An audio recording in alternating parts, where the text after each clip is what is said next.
अरे हात ओले केले आणि निघाला. आम्हाला काही समजलं नाही. हात साबणाने धुवायला पाहिजे. चला साबण उचला, चांगला चोळा आणि फेस बनवा. बोटांच्या आतमध्ये चोळा. आता आतल्या बाजूनं चोळा आणि हात घट्ट रगडा. बोट आणि अंगठ्याच्या मध्ये रगडा. आता आतून रगडा. नखांची बाजू हातावरती चोळा. आता हात धुवा. ही आहे हात धुण्याची योग्य पद्धत. समजलं. आता झाले तुमचे हात स्वच्छ.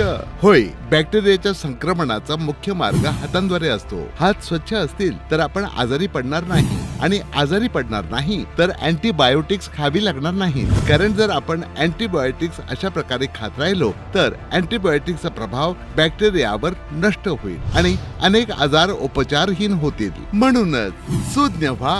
इन्फेक्शनचा मुख्य मार्ग म्हणजे हात स्वच्छ ठेवा, साफ ठेवा.